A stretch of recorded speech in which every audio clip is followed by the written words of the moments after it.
Las bases para una antropología teológica adecuada según Juan Pablo II. Parte primera. Antes nos hemos fijado en la pedagogía de la experiencia cristiana tal y como la propone la teología del cuerpo de Juan Pablo II. Ahora vamos a diferenciar los elementos de la antropología que están en su base, que ya han ido saliendo. Para Juan Pablo II, una antropología adecuada es aquella que está centrada en lo específico y fundamental del ser humano, que solo se ilumina con la luz que viene de lo alto. Vamos a ofrecer una síntesis de los elementos fundamentales sobre los que fundamenta esta antropología. Los presentamos aquí, son 6 elementos, y después los iremos exponiendo a continuación uno de otro. Primero, ser humano, imagen de Dios, Trinidad en la comunión de personas. Segundo, teología del cuerpo, una nueva valoración de la corporalidad y la sexualidad. Tercero, unificación eros-ágape, un anuncio profético del cantar de los cantares. Cuarto, centralidad del amor, el significado esponsal del cuerpo humano. Quinto, Cristo Redentor, esposo de la Iglesia. Sexto, resurrección del cuerpo y glorificación. Aquí tenemos los 6 grandes elementos que descubrimos, que hemos distinguido para fundamentar la antropología adecuada de Juan Pablo II. Empezamos por el primero. Uno de los aspectos fundamentales, el ser humano como imagen de Dios Trinidad en la comunión de personas. Juan Pablo II en sus catequesis parte de diversos textos evangélicos, de Mateo, de Efesios, etc., con los cuales hace una referencia al principio, hace una mirada al libro del Génesis. Se habla, en un primer momento Jesús dialoga con los fariseos que le vienen a preguntar sobre el divorcio y sobre el matrimonio. Y Jesús, ante la pregunta de los fariseos, se remonta al texto de Génesis 2.3, donde encuentra los elementos fundamentales de la nueva antropología. Jesús dice, al principio no era así, al principio no había divorcio, el divorcio viene de las leyes humanas. Jesús viene a decir que hay que liberarse de las influencias externas para buscar la identidad radical del ser humano. Hay que volver al principio, hay que contemplar el proyecto de Dios, que no está del todo destruido en el fondo del corazón del ser humano y que se puede, por los méritos de Jesucristo, ser realizado con una plenitud insospechada, con una gran libertad creativa que viene de la experiencia de la redención. Tradicionalmente, en la teología, la imagen y semejanza de Dios que el hombre refleja se contemplaba en la individualidad personal de cada ser humano, en su razón, en su conciencia, en su libertad, en su racionalidad. Sin rechazar esto, Juan Pablo II reflexiona sobre el Génesis y subraya elementos que aparecen allí que van a revolucionar la visión antropológica. Resumimos lo que allí aparece con palabras de un documento posterior, la encíclica Mulieris Dignitatem. Allí dice Juan Pablo II. El hecho de que el ser humano, creado como hombre y mujer, sea imagen de Dios, no significa solamente que cada uno de ellos individualmente es semejante a Dios, como ser racional y libre. Significa además que el hombre y la mujer, creados como unidad de los dos, en su común humanidad, están llamados a vivir una comunión de amor y de este modo reflejar en el mundo la comunión de amor que se da en Dios, por la que las 3 personas se aman en el íntimo misterio de la única vida divina. El Padre, el Hijo y el Espíritu Santo, un solo Dios en la unidad de la divinidad, existen como personas por las inescrutables relaciones divinas. Solamente así se hace comprensible la verdad de que Dios en sí mismo es amor. Hasta aquí la cita de Mulieris Dignitatem. El nuevo pilar fundamental de esta concepción es la imagen de Dios trinitario en la unidad del hombre y la mujer. La relacionalidad, la relación, entra en la sustancia misma de la persona, del ser humano. La relación hombre-mujer adquiere así una importancia fundamental, constituyendo la identidad y la experiencia humana esencial del hombre. La masculinidad y la feminidad son el signo del significado esponsal de la corporeidad personal del hombre y constituyen su identidad como una comunión de personas en la que se realiza la imagen del Dios trinitario. Estamos ante un tema muy importante que supone una cierta novedad en la tradición. Cuando el Papa Juan Pablo II le presentó al entonces prefecto de la Congregación de la Doctrina de la Fe, el cardenal Ratzinger, el texto de la Mulieris Dignitatem, donde le exponía su original antropología, el cardenal le manifestó sus dudas sobre las correcciones de la doctrina, sobre la corrección de la doctrina de que la unidad de los dos fuese imagen de la unidad trinitaria, ya que, decía Ratzinger, esto lo había negado la tradición. El Papa Juan Pablo II le dijo a Ratzinger que estudiasen a fondo este tema. La tesis del Papa puede sintetizarse con el siguiente texto. El hombre se convierte en imagen de Dios no tanto en el momento de la soledad, cuanto en el momento de la comunión, una comunión que se refiere a la relación varón-mujer. Dice Blanca Castilla de Cortázar que Ratzinger tuvo que rectificar a su admirado maestro San Agustín al advertir que dejar fuera de la imagen las relaciones humanas es dejar fuera de ella la mayor parte del ser y de la vida humana. A partir de este momento, el magisterio eclesial asume que la imagen perfecta del Dios trinitario se muestra en la unidad del hombre y la mujer. La novedad introducida por Juan Pablo II finalmente fue aceptada por Ratzinger, y el mismo Ratzinger la supone en sus propios textos posteriores, en la carta a los obispos de la Iglesia Católica sobre la colaboración del hombre y la mujer en la Iglesia y en el mundo, del año 2004, y también como nuevo Papa en su carta encíclica Deus Caritas Est y en otros documentos e intervenciones magisteriales. A partir de ese momento se puede considerar al hombre y la mujer como nuevo paradigma, dado que el magisterio reciente habla de ellos como paradigma antropológico originario de la imago Dei. Estamos ante un reto antropológico y teológico del espíritu a nuestros tiempos, que abrirá caminos insospechados en temas importantes para la Iglesia actual, como la superación del clericalismo, como el papel de la mujer, como la ideología del género, etc., ofreciendo nuevos caminos de evangelización para la Iglesia. Se trata de un tema que aún hoy no está asumido internamente a la Iglesia, no está asimilado y no está desarrollado.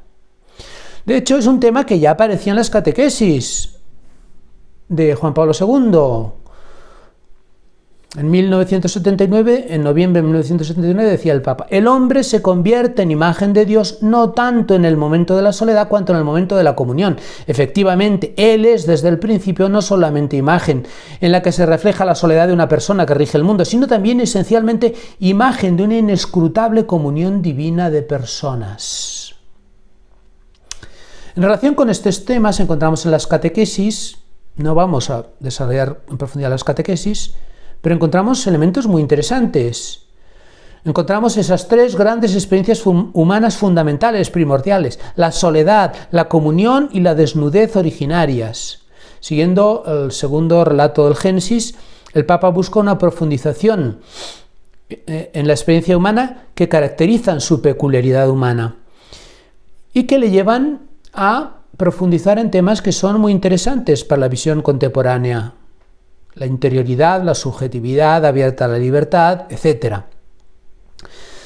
Se trata de hacer un recorrido de volver a los orígenes, pero también se trata de volver a la persona real, al ser humano vivo, real, de un modo que solamente se puede hacer con una actitud de un niño, como reclama el Evangelio. En primer lugar, la soledad originaria deviene experiencia del propio cuerpo como lugar de contacto con lo real, que nos revela nuestra desemejanza con las cosas, que podemos dominar y dar nombre, pero que no son como nosotros. A ese nivel, la soledad nos pone frente al otro con mayúsculas. La soledad originaria une al ser humano con el Creador, en primer lugar con Dios, pero en segundo lugar con otros seres, con otros hombres. Solo el tú con mayúsculas o el tú con minúsculas están llamados a ser otro como yo, delante de mí, para descubrir mi identidad y diferencia en perspectiva relacional y de comunión. El estupor hace salir al hombre de sí mismo y lo invita a buscar su identidad en la relación con el otro. El libro del Génesis usa la partícula kenegdo, que significa uno frente a mí, uno delante del otro. Eso es la mujer para el hombre, un otro delante de mí. Es el espacio de la relación humana que puede conducir a la confrontación, pero también posibilita la plena realización humana en lo que el Concilio Vaticano II llama communio personarum, comunión de personas. El hombre es imagen de Dios no solo en su humanidad personal, sino de manera especial en la comunión de personas, en la recíproca relación mutua para la que han sido creados. La imagen de Dios se realiza plenamente en la comunión. Encontramos también una reflexión muy original relativa a la experiencia de la desnudez, en relación con el tema de la vergüenza y del pudor. Llama la atención una reflexión positiva sobre la desnudez humana, que después volverá a repetir Juan Pablo II en otros contextos, como el de la inauguración de la Capilla Sixtina del Vaticano II, con los frescos restaurados de la creación de Miguel Ángel. Para el Papa, la desnudez originaria, estaban desnudos y no se avergonzaban, refleja la experiencia del don mutuo que el hombre y la mujer se ofrecen mutuamente realizando la intención divina. Por el contrario, esa mirada mutua es alterada tras el pecado por la concupiscencia, que lleva a avergonzarse y a ocultarse. El ser humano en pecado no ve al otro como don, sino que la mirada se deforma. Cada uno ya no acepta su fragilidad y la oculta, y el otro se presenta como objeto de dominio o como amenaza. Aunque no se puede volver al paraíso original, la huella de aquella vocación a la comunión y a dar, recibir el don del otro queda en nuestro interior como una llamada continua que solamente se podrá realizar en Cristo. Bajo esta perspectiva, toda expresión corporal, incluyendo la sexualidad, se convierte así en lenguaje del espíritu humano, epifanía de nuestro interior personal. Palabra y lenguaje que posibilitan la comunión con los demás. Así podemos entender lo que Juan Pablo II define como significado esponsal del cuerpo humano. Tanto el hombre como la mujer ofrecen dos formas distintas de asumir y expresar el simbolismo de lo humano, dos maneras peculiares de vivir en el cuerpo, llamadas a complementarse mutuamente y recíprocamente, llamadas a darse mutuamente, a ser un don el uno para el otro. La unión de ambas perspectivas es precisamente lo que muestra la totalidad de lo humano. La feminidad y la masculinidad se revelan mutuamente porque solo ambos unidos y en su diferencia nos transmiten la visión completa e integrada y relacional del ser humano. Sería necesario profundizar una antropología diferencial y también una espiritualidad diferencial del hombre y la mujer en el camino hacia Dios, que pasa por la mutua acogida y relación. Ambos ofrecen matices distintos de una experiencia de amor y de donación en el contexto de una vida familiar que acompaña la vida del ser humano. La mujer se realiza en la maternidad y el hombre en el trabajo cultivo del mundo, siendo esto tendencias fundamentales, no absolutas. También pueden ser roles que se pueden trasladar del uno al otro y que se pueden iluminar en el uno y en el otro y compaginar. En la mujer predomina lo afectivo, la voluntad en busca del amor. En el hombre predomina la acción externa. Pero son líneas que pueden intercambiarse como roles en la interacción mutua, pero que nunca deben ser dados por supuesto, ni abandonados, ni suprimidos, porque precisamente en ellos se expresa la diversidad y la riqueza de lo humano, llamado a la experiencia integradora de la comunión, fuera de la cual todos son deformaciones y manipulaciones. Juan Pablo II dice que esta antropología es también una teología del cuerpo. Hemos hablado del primer elemento, que era el ser humano como imagen de Dios Trinidad en la comunión de personas. Ahora vamos a hablar del segundo elemento base, fundamento de la antropología. La teología del cuerpo como una nueva valoración de la corporalidad y la sexualidad. Tradicionalmente, La concepción del hombre recibida de la tradición estaba influida por una mentalidad platónica dualista, que consideraba al hombre como una unión del cuerpo material y alma espiritual, con una separación de ambos. El alma espiritual, afín a lo divino, está encerrada en la materia y lo corporal, que era como una cárcel para ella. Como consecuencia, todo lo que rodeaba al cuerpo era negativo, o por lo menos sospechoso: el matrimonio, la afectividad, la sexualidad. Esta influencia recibida y transmitida con matices por San Agustín, que ya venía de Aristóteles, pero que se mantiene en San Agustín, incluso que la encontramos en Santo Tomás, influirá en la espiritualidad eclesial hasta nuestros días en un sentido negativo y en un sentido a veces de menosprecio de la mujer y de lo corporal. Ha de evitarse, insiste Juan Pablo II, el caer en una concepción maniquea o platónica que no corresponde verdaderamente a la tradición judeo-cristiana. Juan Pablo II revaloriza extraordinariamente el cuerpo y la materia, no de manera ingenua, sino desde el núcleo de la fe cristiana. La carne y la corporalidad son los lugares de la encarnación, y han recibido de ella una dignidad inigualable. Una dignidad que ya estaba anunciada en la creación, prefigurada en el relato del Génesis. El cuerpo es el lugar de la revelación de Dios, de la comunicación divina, dice Juan Pablo II. Basándose en las palabras de Cristo en el Sermón de la Montaña, el etos cristiano se caracteriza por una transformación de la conciencia y de las actitudes de la persona humana, tanto del hombre como de la mujer, capaz de manifestar y realizar el valor del cuerpo y del sexo, según el designio originario del Creador, puesto al servicio de la comunión de las personas, que es el sustrato más profundo de la ética y de la cultura humana. Mientras para la mentalidad maniquea el cuerpo y la sexualidad constituyen, por decirlo así, un antivalor, en cambio para el cristianismo son siempre un valor no bastante apreciado. Juan Pablo II quiere superar el dualismo antropológico y la minusvaloración de la materia, intentando desvelar el significado personalista del cuerpo y su nexo de unión con la trascendencia, ya que el cuerpo revela la persona. Los dos relatos bíblicos del Génesis son dos aproximaciones a la verdad del ser humano. El primero más objetivo, el segundo más subjetivo. Llama la atención que Juan Pablo II subraya que la experiencia fundamental del ser humano, antes incluso que la diferenciación sexual, es la experiencia del cuerpo. Juan Pablo II empieza sus catequesis hablando de la soledad primordial del ser humano.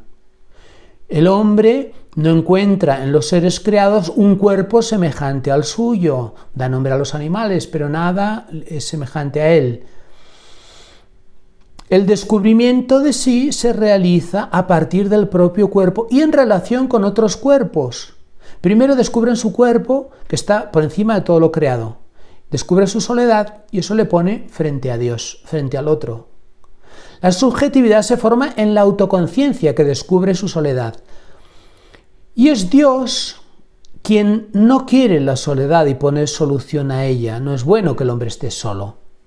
El cuerpo es la expresión del espíritu y está llamado en el misterio mismo de la creación a existir en la comunión de la persona a imagen de Dios. Por eso Dios soluciona la soledad del ser humano poniendo a la mujer frente al hombre, kenegdo. La experiencia primordial y subjetiva del ser humano es una soledad fundamental experimentada en el propio cuerpo que es recibido como don. Solo a continuación experimentamos el otro como otro yo manifestado en otro cuerpo como el mío, que se me hace presente también recibido como don, acogido con agradecimiento, porque es un don. El otro, mi cuerpo es un don, el cuerpo del otro, la persona del otro es un don también para mí. Cuando Dios crea a la mujer y la presenta al hombre, Él la define por su intimidad consigo mismo. Esta sí que es carne de mi carne y hueso de mis huesos. Las primeras palabras del hombre en la Biblia son de asombro ante la belleza de otro ser humano, del hombre hacia la mujer. Son palabras de amor, de reconocimiento, de admiración, de estupor, de alegría, por encontrar finalmente un ser semejante a uno mismo y al mismo tiempo diferente. Ha encontrado un cuerpo humano como el suyo y a la vez distinto. Descubre su propia identidad en el reflejo de un ser humano distinto a mí. Lo femenino frente a lo masculino. Se descubre semejante y diferente en la corporalidad. Se descubre el hombre como ser personal abierto al otro y específicamente masculino o femenino. El lenguaje de la sexualidad es el ámbito de la salida de sí y el encuentro con el otro. Soy y existo para el otro. Todo esto se descubre en la experiencia del cuerpo.